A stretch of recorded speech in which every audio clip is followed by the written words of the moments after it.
The history of the burger, from the sandwich count to McDonald's and Burger King. Burgers have become so popular in popular culture that it seems as if they have always been with us. To some extent, it is. To put fried minced meat and other ingredients between pieces of bread, you don't need a lot of intelligence. The ancient Romans were engaged in the preparation of such dishes. However, the burger in the modern sense appeared at the beginning of the XX century.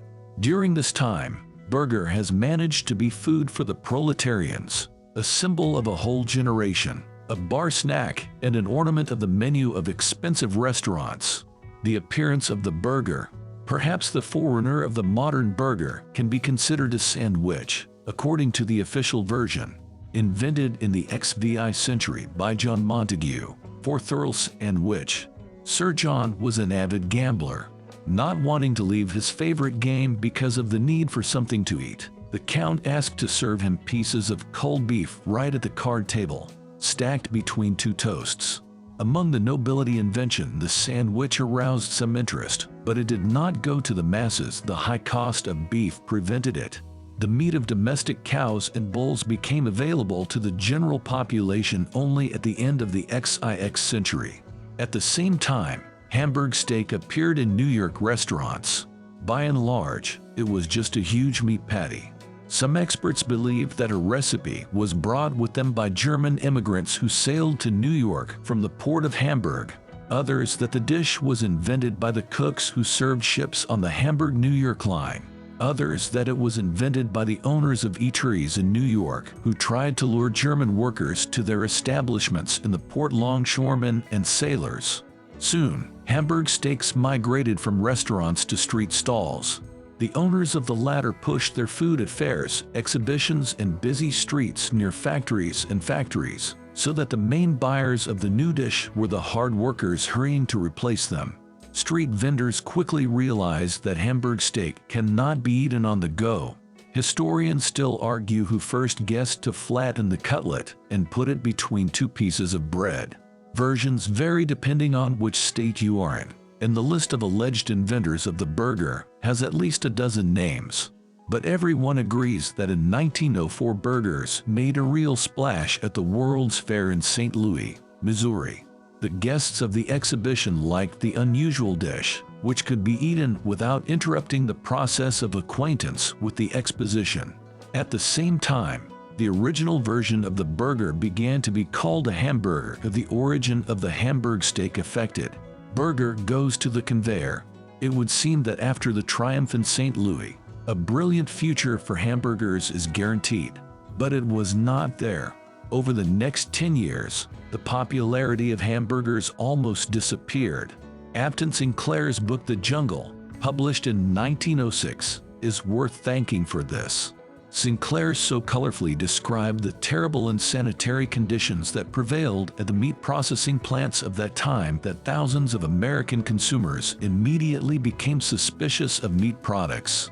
The First World War did not add popularity to burgers either.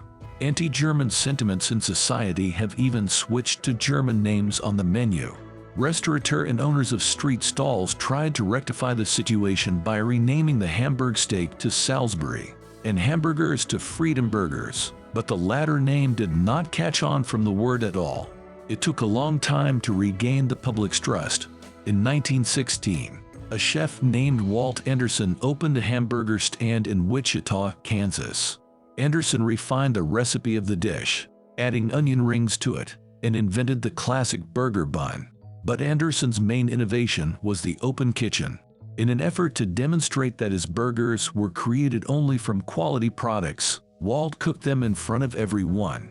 The new system appealed to the public, and in 1921, Anderson, enlisting the support of businessman Billy Ingram, opened a chain of restaurants in Wichita, White Castle. The owners of the White Castle monitored the quality of products, invested in staff training, and tried to ensure that hamburgers were prepared according to a single recipe in all restaurants of the chain. They were the first to invest in print advertising, publishing discount coupons in newspapers, and agreed with universities that began publishing scientific studies on the nutritional value of hamburgers. Yes, like chips, burgers at the dawn of existence were positioned as healthy food. The golden age of the burger. The White Castle managed to regain the trust of Americans in burgers, and the network quickly had imitators. Plus, many variations have been developed on the basis of the classic hamburger cheeseburger with cheese, chicken burger with chicken meat, fish burger with fried fish, and so on. For brevity, generically, all this wealth began to be called burgers. Here, innovations in the field of transportation and storage of products rolled up very timely, thanks to which the cost of burgers decreased. As a result, by the beginning of World War II, burgers in the United States had become a dish not only familiar, but also accessible to everyone. In 1940, Richard and Maurice McDonald opened the first McDonald's restaurant in the California town of San Bernardino. The original menu featured 25 dishes, starting with hot dogs and ending with barbecue.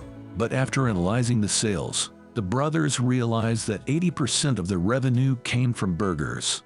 McDonald's introduced a fast food system, reduced the menu, accelerated production, and began to hire teenagers to save on wages. They were the first to allow customers to pick up their order without getting out of the car. For a whole generation of Americans, McDonald's burgers have become clearly associated with long-distance travel by car and a sense of boundless freedom. In 1961, the McDonald's sold the company for $2.7 million to an ambitious entrepreneur named Ray Kroc. Kroc finally standardized the menu and invested in an aggressive advertising campaign. And by the mid-60s, McDonald's had become a nationwide brand, promoting fast food with its hands and feet, and hence burgers to the masses. By the 70s, there were already over 600 burger-building restaurants in America, owned by 36 competing chains. McDonald's was the undisputed leader, and only one company dared to challenge the giant. Do you want to know the next story of the burger war? Like, write a comment, and subscribe to the channel. See you in the next story.